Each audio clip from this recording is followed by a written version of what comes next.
Hello, beautiful beings.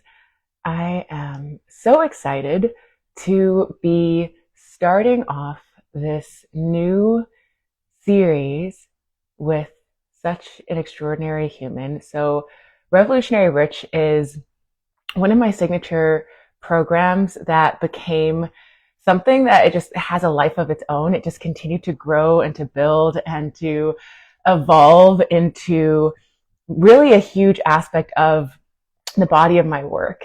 And it inspired me as I've been having really beautiful conversations with such brilliant women to create a series where we get to talk to some powerful leaders, visionaries that are working with wealth, that are receiving money, circulating money to create really meaningful impact in the world and living in a way that is unconventional to most mainstream standards of success and what wealth might look like according to the way that capitalism and colonialism and patriarchy portrays wealth and money circulation. And so I could not have chosen a better person to start off this series than the one and only Sam Garcia that I am going to invite into. This woman is such a beautiful soul and powerhouse, and we came into connection. Hello! Hi. We came into connection in different ways. I don't know if you know this, Sam, but I first heard your name from Simone Seal's podcast, actually. Mm. And it was from her podcast that I was like, oh, I fuck with you. Like the way that you hold yourself, the way that you were speaking about the work that you're doing and the lifestyle that you're living. And it was one of the first times in my experience in the coaching industry specifically that I was seeing someone that was really centering and focusing regenerative living and talking about sales and marketing and money. And for me, so much of the journey of bringing those together has been like a spiritual growth initiation of like, oh, these can coexist. Like we get to live in a way that is in alignment with our activism, with social change, with justice, and be making big, wild money. So I'm so happy to have you here. And I would love for you to get to share anything you'd like to introduce yourself to for people to get a sense of who you are, what you're about, and then we can just dive on into the conversation. Yeah, great. Thank you so much. And just to bounce off of what you had just said, I think it is a huge uh, issue. It's just a huge issue for our industry, for people who are very heart-centered and very aware of the issues of this day and age. They're seeing people making lots of money online, and we're all online businesses, making a lot of money online, and then like buying a bunch of like designer bags and like designer clothes, and like people want to say, oh, like, oh, whatever you want is beautiful, but it's like that's supporting slave labor and like so many unethical practices. So people who are aware of that, aware of the dark side of what money can buy, there aren't that many examples. So that's I think it's important. I think it's really, really important that if you have activism in your heart, whatever your flavor is, for me, environmental change and climate mitigation is like the activism on my heart. Like being able to pour lots of money into that is wildly fulfilling and exciting and a huge motivator to grow my business. But to go back to who I am, No, yeah, uh, I I'm Sam like Garcia. child labor right from the beginning. This is exactly. Had to be addressed. Had to be addressed. um, I'm the best-selling author. I can talk. We'll see if I can talk today. Of Regenerative Business: How to Align Your Business with Nature for More Fulfillment, Abundance, and Impact. I live on an off-grid regenerative farm on Maui. I own seven acres that I own with my husband. He's a full-time regenerative farmer. I've been the primary breadwinner of our family for a decade now, and it 100% funds all of his work, and he has completely uh, transformed so much acreage on Maui to address desertification, soil erosion, to address the really, really gnarly impacts of the sugarcane and pineapple industries that came after the colonization of Hawaii, and what it's done to the soil in terms of like the amount of chemicals. So it's just really amazing work. And I've been in online marketing for 13 years now, which is like, oh, so exciting to like when I actually counted up, and I started an online business supporting online businesses, specifically in like online course launches, and that's where I've built my business. And it's been like this really fun unification to bring regenerative agriculture practices into how do we actually design not just food systems around regenerative practices, but business systems around regenerative practices. Mm-hmm. Mm-hmm. Ugh, so full already. Uh, yes, and as she shared, she has a brilliant book that I highly recommend everyone read. It is so fucking powerful. And one of the first times I think we ever actually came into contact was I shared a story where I was like in the depths of reading the book and was like so moved. One of the things that I shared, I was like, wow, this is blowing my mind because these concepts that I've been teaching, that I've been practicing, that I've been so grateful to get to translate into the kinds of spaces and communities that I've been in. Like you put them into words and put them into a book. And I'm like, I felt a certain kind of seen and heard Mhm. that in a way that I think is so powerful in this industry in general when it comes to speaking to the nuances of inequity and injustice and the way that, you know, toxic oppressive systems are impacting our bodies, impacting our health, impacting our capacities, and still having the desire and the will and the care to create wealth, knowing that that's actually the tool and is actually, you know, a huge part of the medicine of what fuels our service and fuels our work. And for that to be not only sustainable, and this is one of the things I also like just love so much about our synergy here, because a lot of what I was hearing a lot in the beginning of this industry was like sustainable marketing or sustainable business, and I was like, no, regenerative, we need to go beyond sustainable, we Yeah. regenerative. We are at the point in time where we're seeing what's going on in the world. We're seeing how money is being misused and abused in the way that the power dynamics of using money in ways that are directly killing and harming people and earth, right, are affecting our own sense of connection to ourselves and our own sense of well-being. And then of course our ability to be able to show up in our leadership, I think, is a huge piece too. And then we see, you know, with people like you and the way that we talk about wealth stewardship, what it can look like, right? Like Mhm. what it can be, and the new world, the new earth. You know, people are talking a lot about new earth paradigms, of the And they way have been for over 10 years.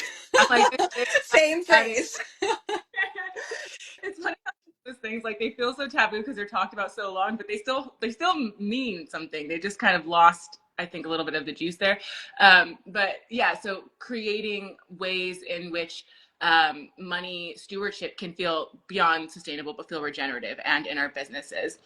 So I'd love to just dive into this with you more, and how you in your work, in your life, in your leadership, uh, how to be creating and circulating wealth actively in ways that are dismantling those systems of oppression, like systemic oppression. And like rather than what a lot of us have been taught to do is unconsciously be reinforcing them or unconsciously be perpetuating them, even in sales or even in marketing or in space holding, right? So there's so many different angles here, but I'm curious, yeah, just to open that up and see what comes through here around how to create ways to, you know, dismantle the systemic oppression that might be happening unconsciously as leaders, especially in white bodies. I Mhm. mean, this is happening, of course, in people of color.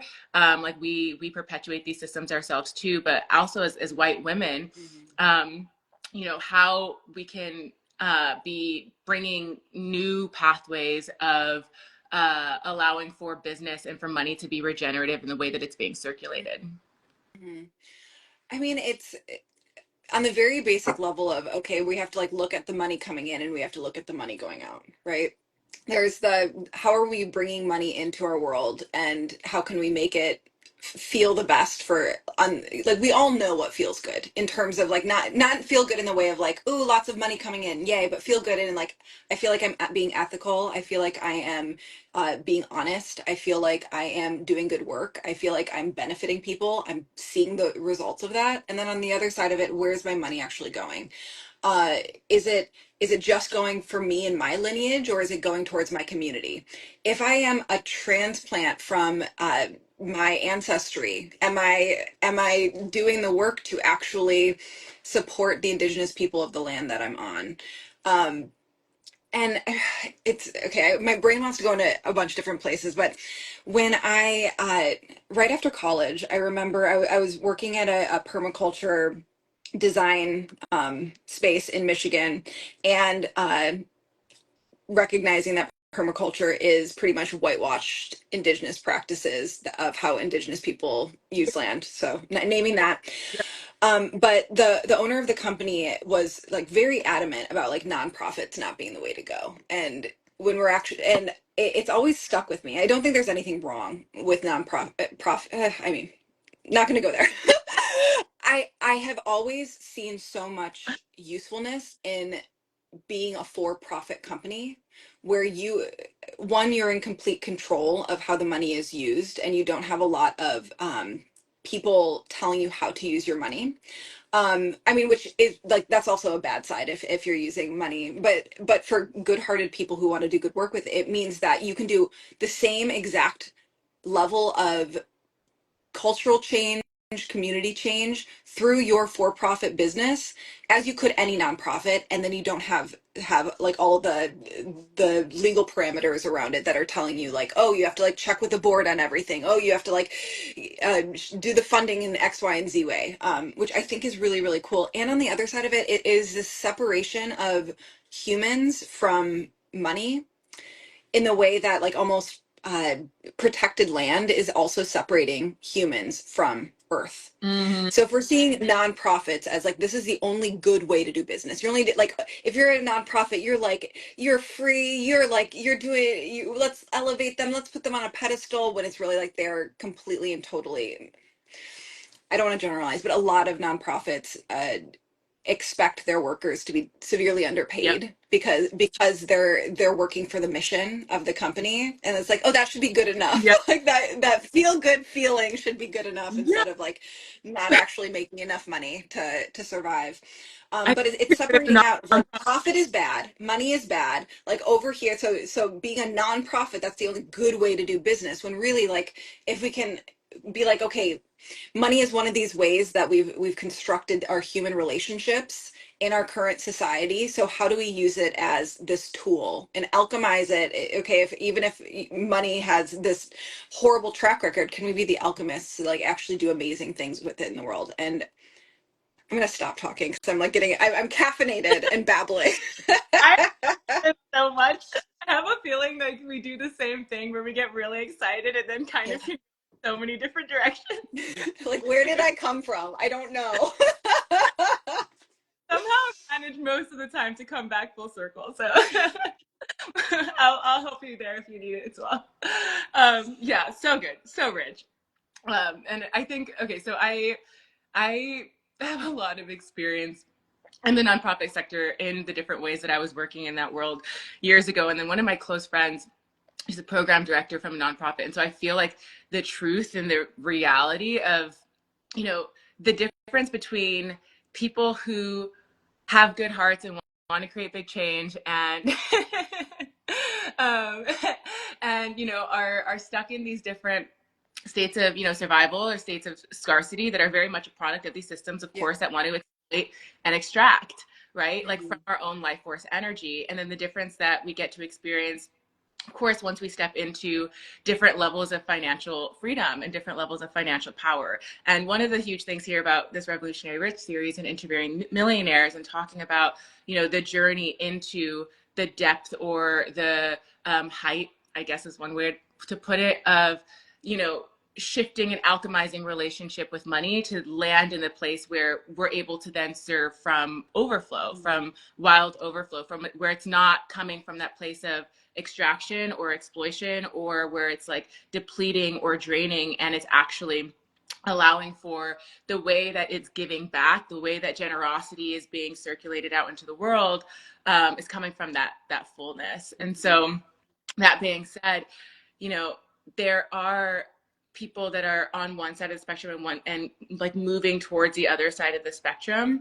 This is just right here in this moment. I'm like, was there a point in your life where you felt like the big alchemy happen between you know, feeling like you became the embodiment of who you are now in the way that you steward and circulate money that is you know, counterculture, let's say, to that way that we were indoctrinated within these systems. And if maybe there's just like a point in your journey or a story or something that comes through there that might be supportive for someone, you know, not even necessarily needing to be in some kind of like milestone or mark monetarily, but just like the embodiment of it, the energetics of it, that of course correlate to coming out of like the toxic capitalism and more into the regenerative money alchemy magic.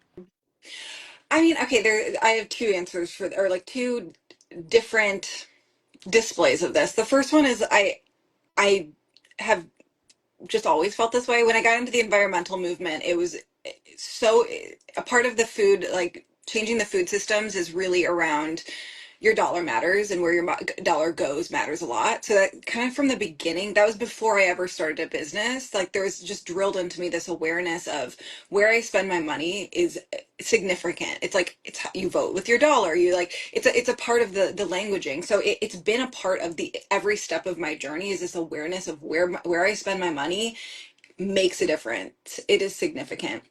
And then but in terms of like if we're looking at going into overflow, if we're looking at going into having more than enough, because it took me a long time. It took me many years to get to that point. Well, I mean, I like there was the part of like of I'll just be frugal. Like I'll just be frugal, and like then I don't have to make that much money, and then I don't have to like my taxes won't go to like the genocide machine. Yep.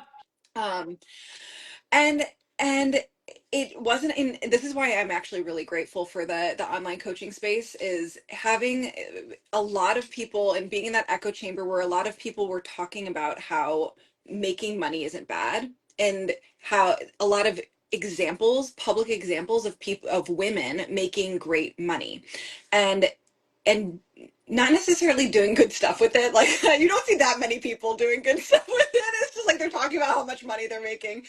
But it was something for me of like, oh wow, like we have these big visions. Like me and my husband have these big visions of being able to like, how do we make $31 million to buy all of this land and put it into a land trust? Like those are the kind of conversations of like, wow, what could we do with this money that's really exciting and fun. So there was that point of hearing enough from the coaching industry of like, you can actually be making good money online without this crazy huge business. And that was this step into, oh, I actually want, like the first is like, oh, I actually want to be making a certain amount of money. And and the first phase of that was like me actually being able to get to a point where I felt comfortable, not just being frugal and like comfortable in having what I had, but comfortable in the sense that I had what I wanted, and I was saving up to buy land, and I was like I knew I was gonna own a house someday. And so my family needs felt met. And so like that was like the first phase. And then the second phase was, okay, then we did it. Oh, then we like actually hit the goals. And you can kind of see the through line of like every dollar counts. There was this awareness of like, okay, the purpose of this is to be able to buy X amount of acres to regenerate the land and have a forever home for me and my family. And then we did it, and then we moved beyond that, and now it's when you go into it with this such a such a heart-centered place, it's just like, oh, now you have so much more, so you get to do so much more. Like we're able to house 4 different native wine families on our land currently. They don't pay anything. Like they're paying nothing, and they just get to live here. And we are like able to like have everything off grid, and we're able to buy trees and plant trees and water things and like grow. So if you come from recognizing, of course you and your family, you want a certain level of comfort, of course you want to have enough money so that you can be working with the people that you want to be working with, and have work the amount of hours per week or per month that you want to be working. It's just like there's so much extra after that, that then you get to be really playful of like, what would be the best use of this money. Mm-hmm.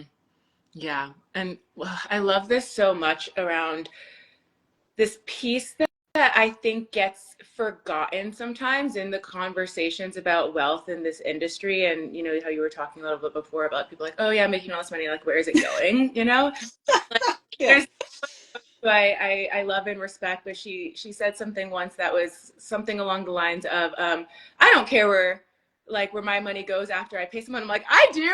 I'm like, I do. I care. I care that the people that I'm investing in are pouring their money, or that are circulating in monies that are in a somewhat alignment with my values, not entirely, but, you know, at least ones that are for humanity, or for, you know, Mother Earth, or that are for collective liberation and collective freedom. And one of the things that, you know, I admire and respect so much about you is you speak about this intentionality and this purpose, right? That money serves when it's flowing into the places that are creating the kinds of environments and creating the kind of change that are really a stand for Mhm. your own values, right? And so the wealth isn't, it's not money for money's sake. It's not like big flashy numbers. It's like, oh, actually, this is what opened up and continues to open up all of these possibilities, all of these options, all of these ways to be able to allow for my vessel, my channel, my being, my business to create social change, right? And beyond my business, that's a big thing. It's like the social change, the social impact that's beyond,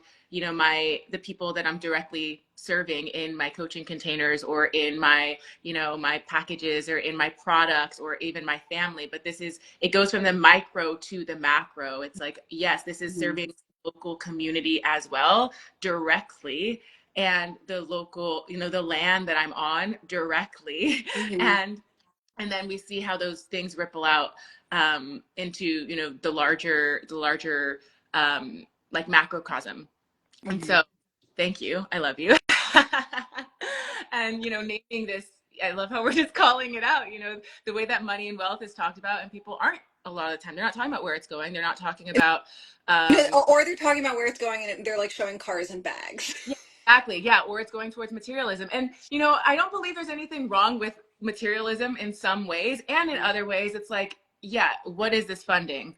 What is Yeah. this, like, what is this valuing? What do I value?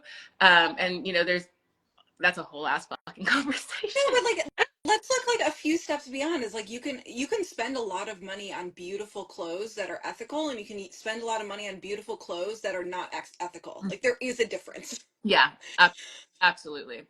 Yeah, and that's the whole value thing, coming back to that, right? Mhm. So absolutely, like, is it something that is, I love, so we both get really into like environmental justice juiciness. Environmentalism is like It doesn't have to be that for you. For anyone listening, it does not. Like, you could, like, homelessness, it could be or single moms, or like, there's so many worthwhile, worthy causes. It's just like, this is where yeah. the fire in our souls are. Is that right? I'm all over the place when it comes to these things, because my social justice has always been very intersectional. So it's like Aren't you anti-racism work.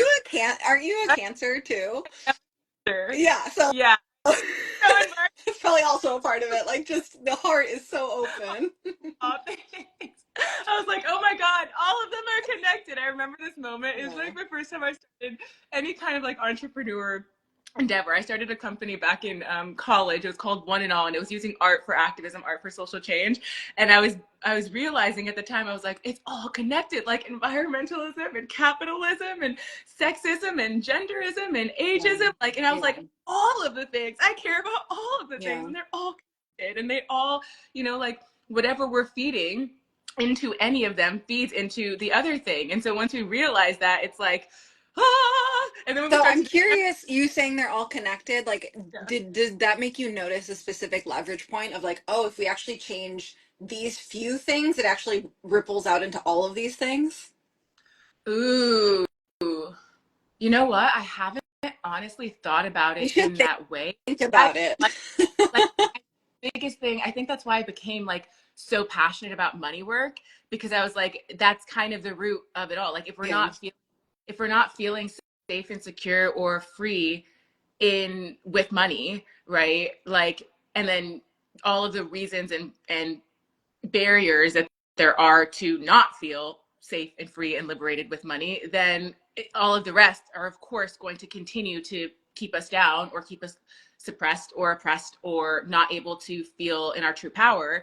And Mm-hmm. I'm Black, I'm Mexican, I'm queer, I'm non-binary. I am all of the things. Mm-hmm. I mean, well, no, I'm a lot of the things. And so it's like all of these are affecting me in different Yeah. ways, like my own body in my own system. And once I started to feel more and more powerful with money, I started to see, I was like, wow, there's so much more awareness now that wasn't available before, because I have that capacity, I have that space, Yeah. to actually see things more clearly and to Yeah. have options. And then the Yeah. more options we have, the different choices that we can make. And I mean, that's the whole spiritual and transformational world when it comes to development and business, which entrepreneurs, we're all on the path of like self-actualization. That's what Yeah. I believe. I believe entrepreneurship is a big path of self-actualization. We're learning who we are and who we get to become when we basically give ourselves the permission and have the resources to be able to experience what our true potential can really be. But for me, it was Mm-hmm. like money. That's what has allowed every initiation, every step. And so I think that dismantling for me, like toxic capitalism and becoming really anchored in this conversation we're talking about, like regenerative wealth and regenerative business, I'm like, oh, this is one of the keys, I think maybe the biggest key in some ways to unlocking the ways that we can, transmute and alchemize and ascend out of the ways that we've been taught or conditioned to, to be in like the othering and the lesser than that Yeah. comes from all of the other forms of separation and all of the other isms. But I'm curious, what you think, because I have a feeling you might have had some No, I things. haven't thought about it. Okay. Let's see if my brain can come up with something right now. But I just, when you're So, saying like, it, I was like, that sounds like there should be leverage points, right? yeah, Like it sounds like there should be. I mean, like honestly, it comes back to. I mean, my real answer would be like we need to restructure our government, but that's a big one, right? That feels like less tangible for the individuals unless you want to like do some peaceful and non peaceful protest. Um, here for but like really, like let's look at what Denmark does for its country, mm, and it's like that would solve so many problems. Like so many problems is just like the structures in place supporting the individual people. Like that would be so useful and fix so many yeah. problems.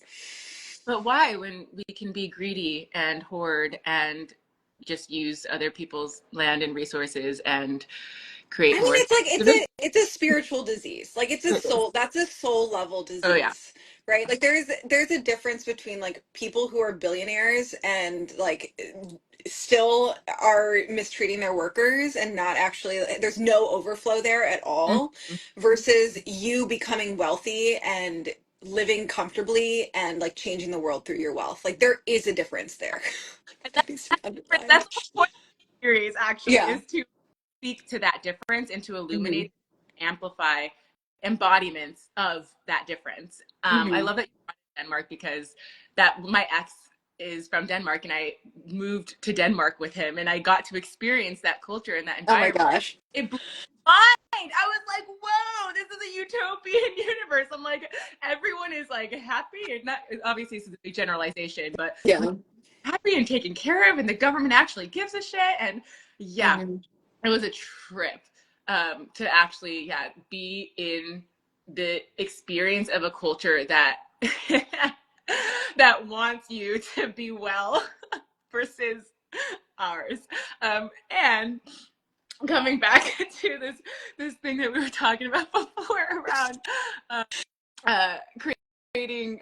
Well, I don't remember when we were here, but I remember that I wanted to get deeper into it. Of we're talking about materialism and luxury and the way that wealth can be portrayed online, and the ways that it's like brings up questioning and critique, I think, in a very healthy, constructive way. And Mhm. so from that, what would you say, in your experience in the industry, is one of the biggest blind spots around like conscious entrepreneurship when it comes to dismantling things like capitalism and colonialism and white supremacy? Mm, I mean, the first thing that comes to mind is pricing, right? Is like, there's a lot of ways you can charge and you can price that, and you can do whatever the fuck you want in online business. But I think there is a place that is actually respectful of your clients and respectful of your experience level and respectful of the culture that you're within, where just thinking of our weird little corner of the internet where there's this tendency to charge lots and lots and lots, and then you see there's actually no delivery on the back end. Or it's just like you'll just get into my vibe and like feel my vibe even though we're not even like in the same physical environment. And so one side of it is people who are just starting out wanting to charge lots and lots of money. And I don't think there's anything wrong with being expensive, but do you actually have the experience to back it? I talk about this a lot, but I wish there was still the apprenticeship culture in our society where you actually had to work under someone. Not had to, but like it was standard to work under someone or work within someone's business or like experience the actual thing versus like you get a weekend certification and then you go out and start charging very expensive prices, which is way too standard and problematic. And other ways is acknowledging who you've learned from, the lineages you've learned from, respecting the cultures has come from. If you learn from someone that has whitewashed those things, go and figure them out. Probably go and pay actual money to the people of that culture that originally taught those things. And not actually, there's this tendency to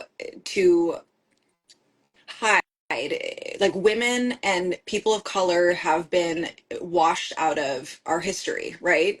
Brilliant, skilled, talented people, and they've been washed out of it. So you actually bringing name and bringing publicity to those people, if you're going out and being public in the world, is a great way to fight it. um I'll start with those. What are your thoughts? What's your answer to this? Mm, this is so good. Yeah. One of the things that I've contemplated when I've been asked this around the pricing piece specifically, uh, is, and I don't know how this would actually work, but I think that we should find out, is, is equity pricing with higher tier programs. I see this I see this modeling happening with some white industry leaders that I really love and respect and admire, where they create equity pricing in different types of programming. And I think about like, the whole concept of elitism and the 1%. And like there's this exclusivity that Mm, um, with that kind of premium pricing, and I get that and I respect that in many ways. And I mean, I uphold that in my own business in many ways. And in the beginning of my business, I had so many scholarships, and this was not like this is not good for me. I had to change this, but at the yeah. time I had so many scholarships, and I just wanted to allow for people to be able to have access to the same kinds of high level conversations. I say I Mhm. quotes that, but it's actually it's true. It's like there are different conversations that happen in different Yeah. spaces, and that's just a matter of but I would never have been exposed to those kinds of conversations personally if not for the scholarships that I had in my life. Mhm. And I think Yeah. my education, I went to, these were my dream schools, and it was very much because of the environment that I went to. Like, it was my dream to go to USC. It was my dream to go to NYU. I worked so hard Mhm. my teenage years and my early adulthood to go to those schools, and I got grants and scholarships, and Yeah. that's what elevated my consciousness. That's what opened up my whole way of seeing the world and paradigms, and actually rooted me in my purpose and my drive and my mission. Mhm. And that's why, for me, wild overflow. It's generosity that's coming from that place of like, wow, there's so much that I can offer the world because I feel so full and so met in that. And so for the people, you know, that truly have that kind of wild overflow, I think that's something that I bring into question. I'm like, okay, I get the premium, everything that comes with that and the standards that are set, and like what would it be like to actually create space for people that would never be able to be in that space if not for being given a scholarship or a grant or some kind of access. I think so. When I think of like higher level masterminds or like higher tier programs, I'm seeing this happen with some of the women actually that have been in my sphere, where like some of their signature programs that are, you know, 4-figure, 5-figure investments, they are creating scholarship spaces. So I'm like, yeah, like more of that. Yeah. That's the way to really combat that. And then to create actual, I think we're coming up with solutions versus blind spots. The question was blind spots, but we can get to this as well. You can think about blind spots while I'm coming up with more solutions here. Having Okay, blind spot pricing. Pricing. Yes. I mean, blind spot is who you're actually featuring in, if you have any sort, or if you're building a platform of any sort, like a podcast, or you're an Instagram following of any sort, who are you actually featuring? Like a blind spot is like are you just seeing the people who were able to easily get to that amount, and is it a bunch of white people? Or like, oh, you heard them on that podcast and they were really good and you love them as a guest, but it was just because they're a white person. Like, so intentionally featuring uh uh uh people without voices, like they don't easily get those spots because they're just because of the color of their skin or their the network that they inherently have. I think that, so blind spot. What's another blind spot? As you're thinking of that, what came through for me, this is really fun for me because this conversation is a little bit edgy and I'm liking that for me. What's Maybe not edgy about it? There's things that I don't talk about as often in this way. And I think that's what's making it fun for me, because they're conversations, and this is the whole fucking point of this. They're conversations that are happening a lot of the time, either behind closed doors, or like on my feed or on my like stories, but there's it's not like I, I am in the flesh, in live, Publicly. publicly. It's one thing when I'm writing a carousel, or when it's like here's a story, some text that I poured my heart into, versus like this is real right here now. Like this is present in this moment, and we're talking about it. How fun is that? Yeah. One of the things that I wanted to say that came through was like you talked about you know, privileging, and that's like the antidote to, I think, white privilege, like privileging voices that aren't white. And I think part of that is also um, seeing color is such a like obvious thing for people like us, but I think that it's something that it's unconscious, like that's a blind spot of people like not seeing color, right? Like not even thinking about, oh yeah, the people I've been collaborating with or platforming or have been like in some way creating some kind of hierarchy, or even maybe a pedestal, like what color's skin does this person have? Right? And like seeing the color of all different ethnicities that aren't white, and making a point, making an effort, making actual actions to learn from those voices, those perspectives, those forms of, you know, wisdom and resource and knowledge, and pay them while you're doing it, of course. Yes. That I think is a big thing, because I think that there's this thing that happens with this, like a sneaky way white supremacy operates, where it's like a lot of people, and it's like we're trained to think this way. They're not thinking to see in color.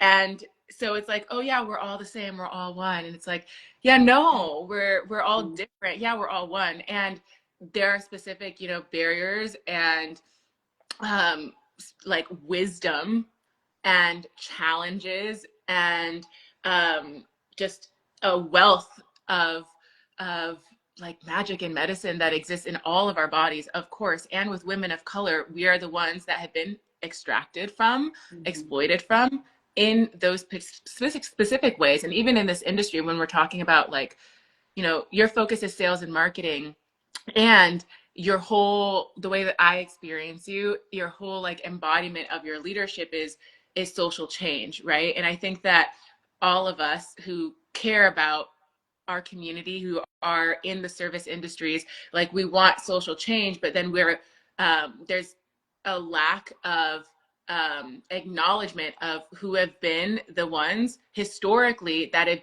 fought for social change for so long, and that have been completely, as we were talking about before, like erased from that acknowledgement.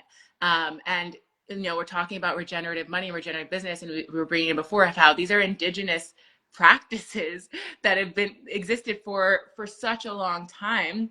And when we think, Mhm. like, you know, my work is around somatics and nervous system work, and these are indigenous practices that have existed long before time, but then we You know, see it. okay, here that's it. That's another blind spot is like let's all remember that even though we're aware of these things, like we're aware of okay, me saying speaking out that permaculture is whitewashed indigenous practices. Like I've said that a bunch of times and I'm going to keep saying it because it always wows people when I say it. You saying that somatics is indigenous practices because you giving the words to things that have been silenced is so powerful. Mm, thank you. So yeah, when I think about um, the leaders and the entrepreneurs in our field, in our industry, that are profiting off of these practices or these modalities, it's like, are you pouring back right into this, where the roots of these come from? And then as a consumer, are you going to sources that aren't white, that have the lived and the embodied wisdom that is another layer than, of course, you know, being taught or being trained, which is valuable and should happen as well. um, and so, yeah, those are some things that came through for me around that. So good.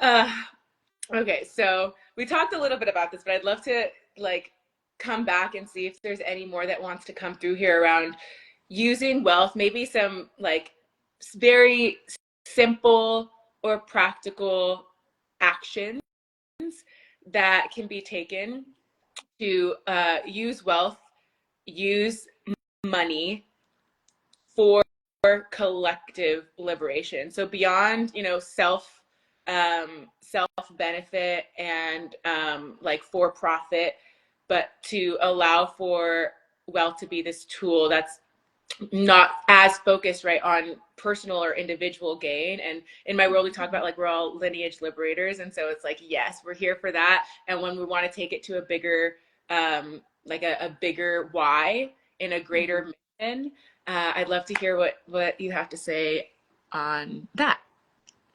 I mean, it's so individual, and I think that's really important. Where, okay, I had my big environmental awakening when I was 19, and before that, I had zero awareness.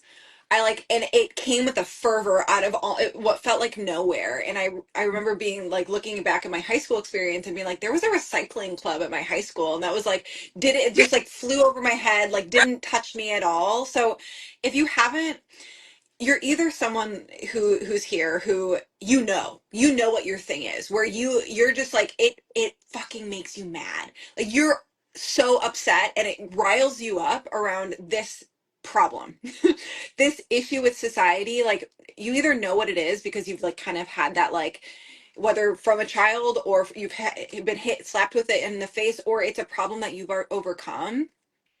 So just go with that. Like that 100% fine, like have fun researching what are our like nonprofits, what are foundations, what are different things already exist that you could put money, you can partner in it with, you can put money towards. Like what's really cool about nonprofits that a lot of people don't realize is like if you give them money, especially larger amounts of money, you literally get to tell them how to use it.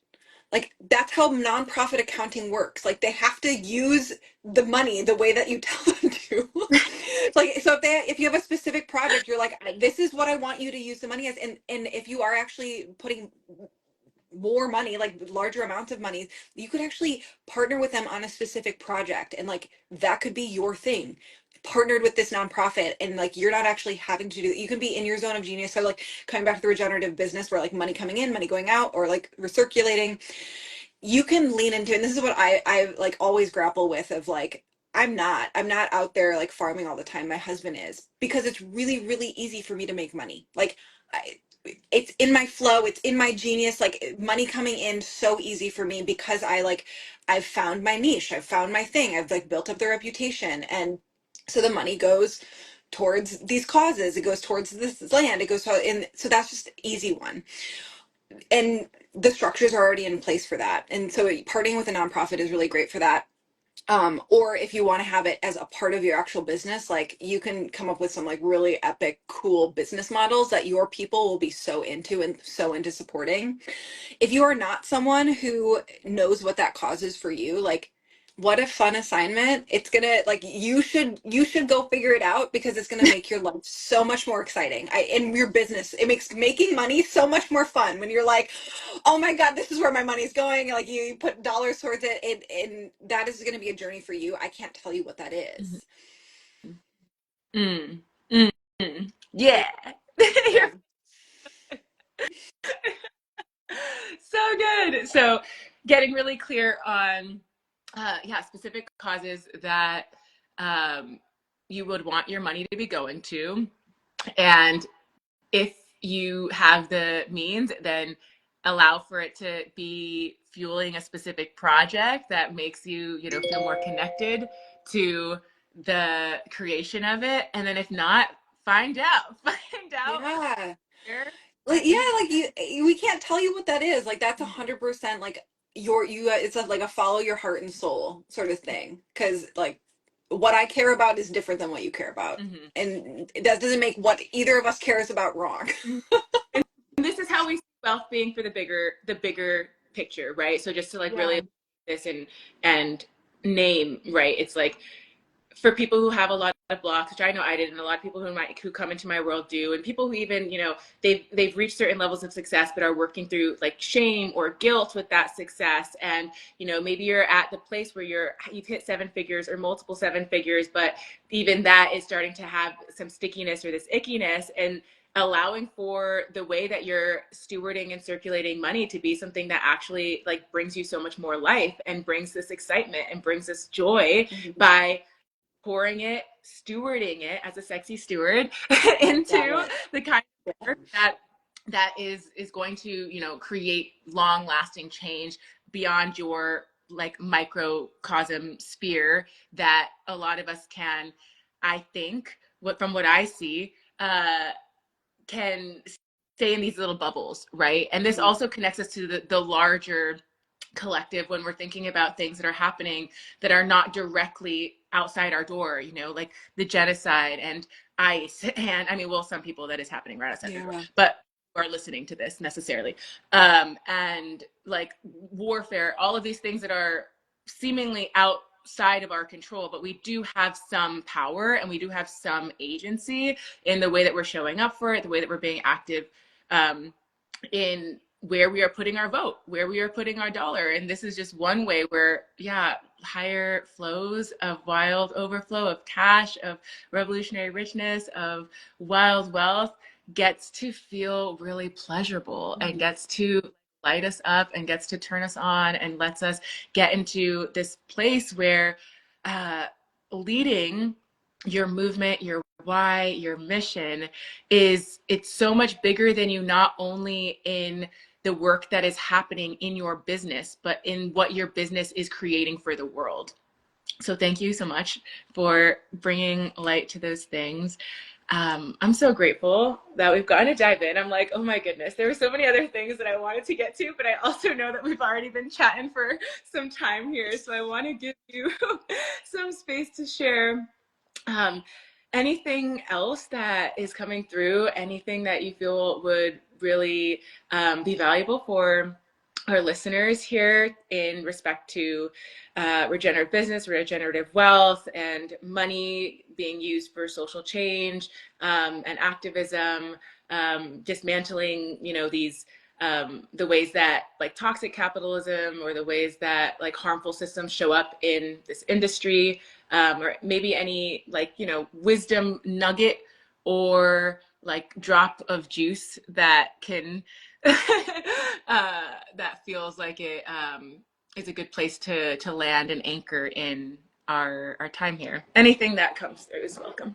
Um, if you are at a space in business where you're getting comfortable, and you just need to move forward in time, like you have your plan and you're just following through on your plan and moving forward in time, having these external projects, like researching nonprofits or like researching causes or going and being more politically active, like these are the things that can actually save your business, because usually ambitious entrepreneurs will fuck up their business because they're spending too much time in it, and they're like trying to they like have all this creative energy and they want to use it, and then they're going in and fixing things that don't need fixing in their business, or changing things that shouldn't be changed in their business. So just dropping this in here, that this can actually help your business grow. This can actually help you be a better steward of wealth, and it'll have a lot of multidimensional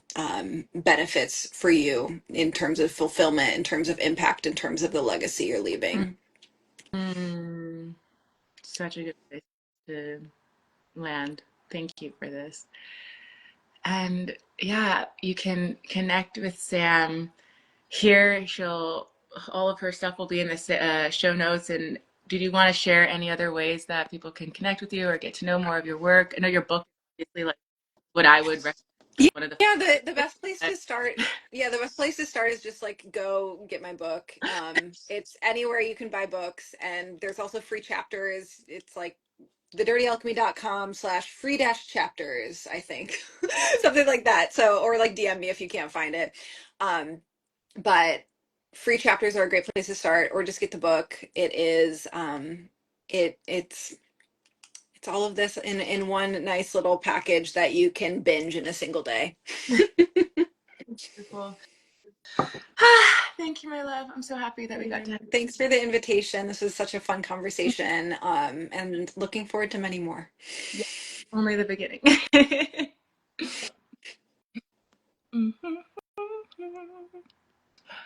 All right, my loves, thank you so much for dropping into our first episode of this series of Revolutionary Rich. There will be many more to come.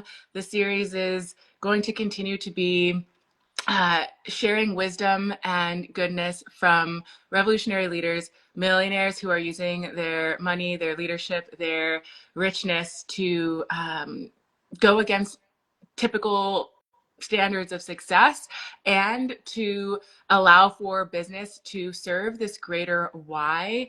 And I'm so grateful to have you here. And a week from today, at this point, we are having Wealth Codes, which is a 3-day wealth expansion portal where I'm going to be teaching and guiding and supporting you in expanding your capacity for wilder wealth from the inside out. So working to open the nervous system and to deepen your own relationship with money in a way that feels regenerative, in a way that feels life-giving. So you can join not Revolutionary Rich, Wealth Codes by DMing me, Wealth Codes, and you'll get the link. It's only $33. The full price is going to be $333.